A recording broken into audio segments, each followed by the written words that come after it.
Friends, আজকে আমি তোমাদের দেখাচ্ছি একটি ব্যাংক চেক আমরা নির্ভুলভাবে কিভাবে ফিল আপ করে ব্যাংকে জমা দেব এবং ব্যাংকে জমা দেওয়ার সময় আমাদের চেক নাম্বারটিকে নোট করে রাখতে হয়।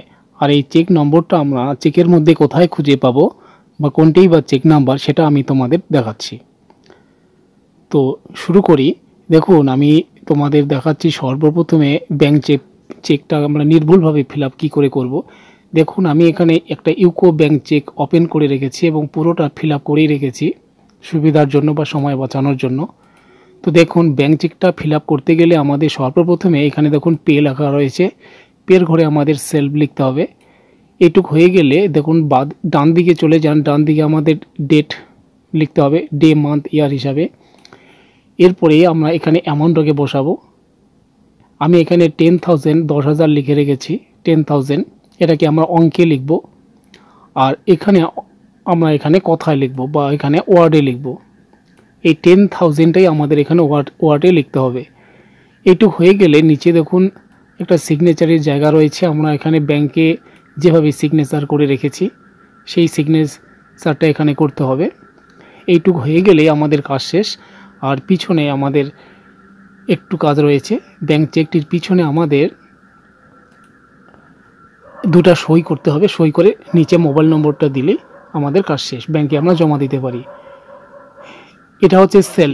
এরপরে যে আমরা যদি ব্যাংক চেকটি অন্য কাউকে দেই টাকা তুলে নেওয়ার জন্য বা টাকা তুলে আনার জন্য, সেক্ষেত্রে আমরা চেকটাকে কীভাবে ফিল আপ করবো আমি সেটা দেখাচ্ছি।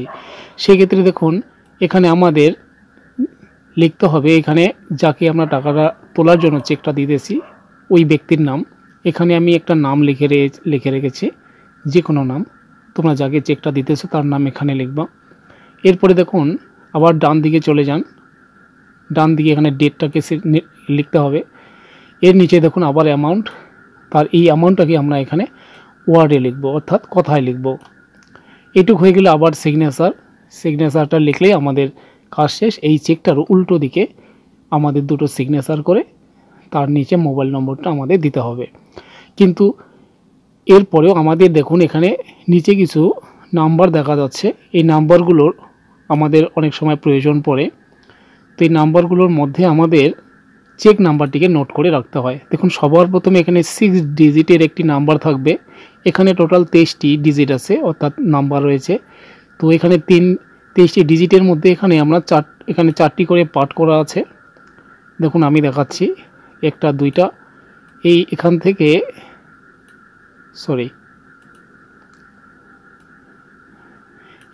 একটা, এখান থেকে একটা, এখান থেকে একটা, আর এখান থেকে একটা, এই 4টি পার্ট করা রয়েছে। এই 4টি পার্টের অর্থ হচ্ছে আমাদের চেক নম্বরটাই হচ্ছে এখানে প্রথম যে 6 ডিজিটের বা 6 সংখ্যার যে নাম্বারটা থাকবে এটাই হচ্ছে আমাদের চেক নাম্বার। এই নাম্বারটাই আমাদের নোট করে রাখতে হবে। ভবিষ্যতে চেকটি যদি কোনো সমস্যায় পড়ে আমরা এই চেক নাম্বারটা ব্যাংকে জানাই দিলে সেই সমস্যা থেকে আমরা উদ্ধার হতে পারি।